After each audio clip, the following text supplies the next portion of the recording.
రణరంగం నేడే చూడండి బాబు, నేడే చూడండి. రామ భీమాంజనేయ యుద్ధం. ఏమి నాటకం ఏమిటో, స్టేజ్ మీద ఆర్టిస్టులు లేరు, స్టేజ్ ముందు ఆడియన్స్ లేరు, ఏం చేయాలో ఏమిటో. ఏమైంది గురుగారు టెన్షన్ పడుతున్నారు? టెన్షన్ కాక మరి ఏంటి నాయనా ఇది? చూడు నాయనా లవా, ఈ టైటిలే కొంచెం తేడాగా ఉంది. తీసుకొచ్చి వీడింటి ముందు పెట్టావు, తేడా ఏమి రాదు కదా. గురుగారు మీ పర్ఫార్మెన్స్ చూశాక కాశీగఢ్ చప్పట్లు కొట్టాలి, జనాలు ఈలలేయాలి. ఇక టైటిల్ అంటారా? రవీంద్ర భారతిలో గత 5 ఏళ్లుగా ఇదే నాటకానికి ఫస్ట్ ప్రైజ్ వస్తుంది. మీకు తెలుసా? అవునా? నిజమా? నేను ఎక్కడ వెళ్ళలేదే. అవి హైదరాబాద్ లో దొరుకుతాయి కదండి, ఈ ఊరు రావడానికి కొంచెం టైం పడుతుంది. ఓహో, అవును, నువ్వు ఇంకా మేకప్ వేసుకోలేదేంటి? ఈ రోజు డైలాగులన్నీ మీవే సార్, ఓ. డైరెక్షన్ మాత్రమే నాది, ఆహా. అందుకే మేకప్ వేసుకోలేదు. నిజమా? ప్రేక్షకుల్ని కళాకారుల్ని ఏరుకొస్తా. ఎవరికొస్తావా? అదే సార్ పిలుచుకొస్తా. పిలుచుకొస్తావు, త్వరగా రా నాయనా.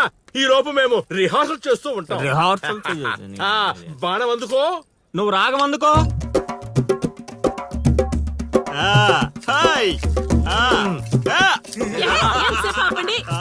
కొట్టుకుంటే లేకపోతే కూసండి. నాకు కూడా చాలా చిరాగ్గానే ఉంది. ఎక్కడ వీళ్ళు? ఎవరు వీళ్ళు?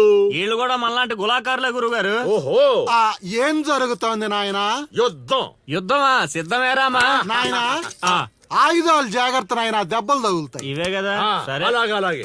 రే హార్మోని వస్తావేంట్రా? వాయించో. ఓకే గురుగారు. కాసుకో భీమా.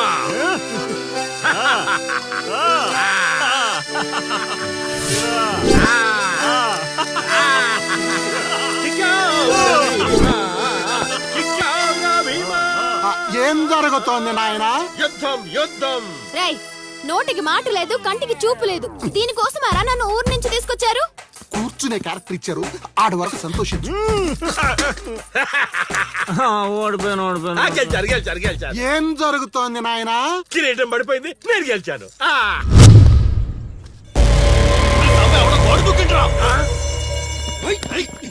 అమ్మడి అమ్మ, నాటకం ఇంకా స్టార్ట్ కాకుండానే ఈడేదో ఆరోపణ చేసినట్టున్నాడు. ఒరే బాబా వస్తున్నానుండ్రా. హనుమా పరిగెత్తరా బాబా, ఆడేదో కొంప ముంచిలా ఉన్నాడు. రారా.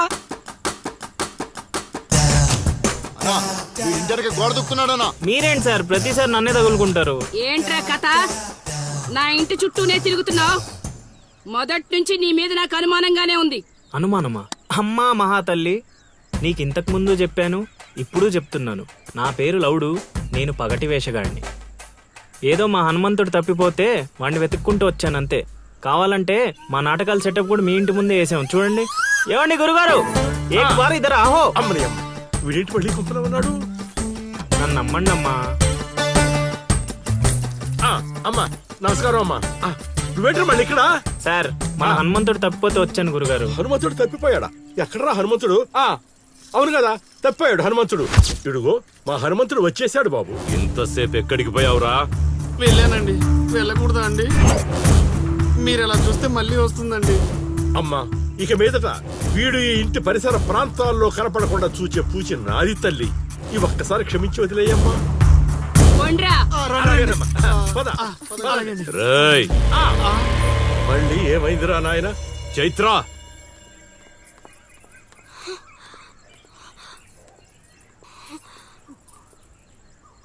ఎవరో తెలుసా? తెలుసు. ఎలా తెలుసురా? ఎలా తెలుసేంటి సార్, మీ భార్య ఊరు మొత్తానికి తెలుసు. ప్రత్యేకించి నాకు తెలవడానికి ఏముంటది? కాశీ ఆనొదిలే.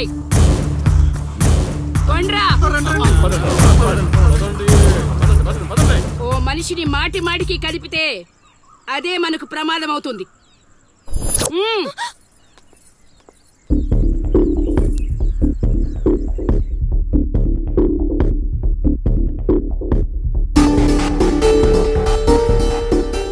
అమ్మో, ఎక్కడైనా ఊర్లో ఒకరో ఇద్దరో తేడాగా ఉంటారు. ఈ ఊరేంటో ఊర్లో ఉన్న మనుషులంతా తేడాగా ఉన్నారు. బతికుంటే బల్సాగు తిని బతకచ్చు. వెళ్ళిపోదాం పదలుడు. నేను రాను మావయ్య. ఒరే అల్లుడు, ప్రేమ కోసం ప్రాణాలు ఇవ్వడం అనేది సినిమాల్లో చూడడానికి బానే ఉంటది, రియల్ లైఫ్ లో కాదురా. నా మాట వినరా? తను నన్ను ప్రేమిస్తుందో లేదో తెలియకముందే ప్రాణాలకు తెగించాను. ఇప్పుడు తను నన్ను ప్రేమిస్తుందని తెలిసాక ప్రాణాలు పోతున్నాయని పారిపోమంటావా? నేను చైత్రకి చెప్పాను మావయ్య, ఈ ఊరంటూ దాటితే తనతోనేనని. ప్రేమ కోసం ప్రాణాలు ఇవ్వడానికి నువ్వు సిద్ధపడ్డావు. స్నేహం కోసం అంతకు మించి చేయడానికే మేమంతా నీతో ఉన్నాం రా. కానీ ఇప్పుడు పరిస్థితి కాదు బావా. మన ప్రయత్నం మనం చేశాం సీను. మనం ఎవరో వాడికి తెలియదు కాబట్టే ఇంకా ప్రాణాలతో ఉన్నాం. మనం చైత్ర కోసం వచ్చామని తెలిస్తే శవాల్గా మిగులుతాం.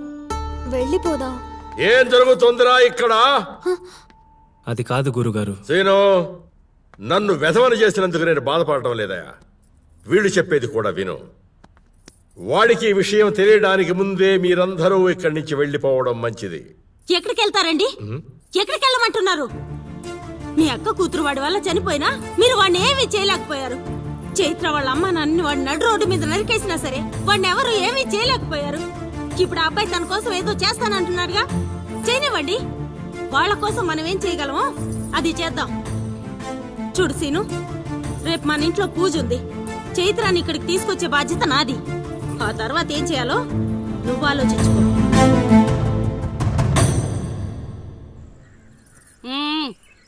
ఏంటిలా వచ్చావు? అమ్మా, అది రేపు పొద్దున మా ఇంట్లో పూజ పెట్టుకుంటున్నాం.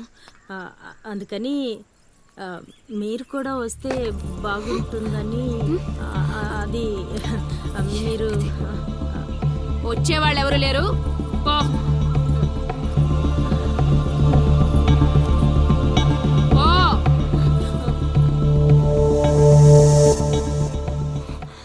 పెట్టావు కదా.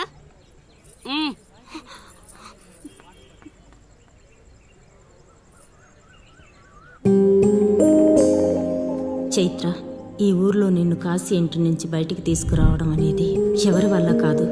అంత ధైర్యం కూడా ఎవరూ చేయలేరు. నీకున్న ఒకే ఒక ఆధారం సీను. ఎందుకంటే అతనికి నువ్వంటే చాలా ఇష్టం. నీకోసం తన ప్రాణాలైనా ఇస్తాడు. రేపు మా ఇంట్లో పూజ ఉంది. నువ్వు అక్కడి నుంచి బయటికి రావడానికి ఇదొక్కటే మార్గం. నువ్వు వస్తావని ఆశిస్తున్నాను.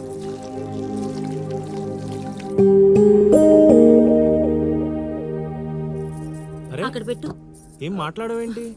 తప్పుకో, తప్పుకో. తను వస్తుందా రాదా?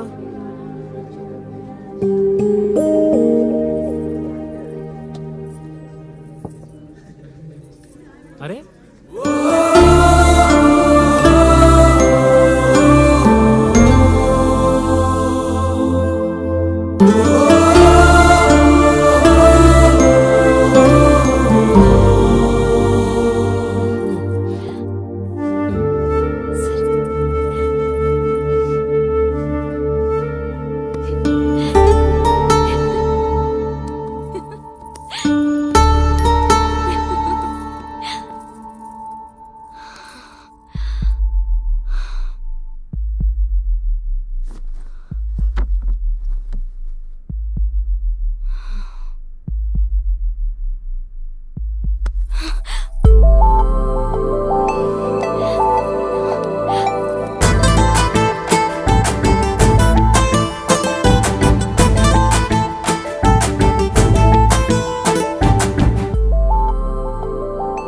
వదిలు సీను. పట్టుకున్నది వదలడానికి కాదు. ఒక్కసారి వదిలినందుకే ఇక్కడ దాకా వచ్చాను. మరెందుకు వచ్చాను? అక్క చెప్పింది నిన్ను నమ్మొచ్చని. అక్క చెప్పిందని నమ్ముతున్నావా? నేను ప్రేమించాను కాబట్టి నమ్ముతున్నాను.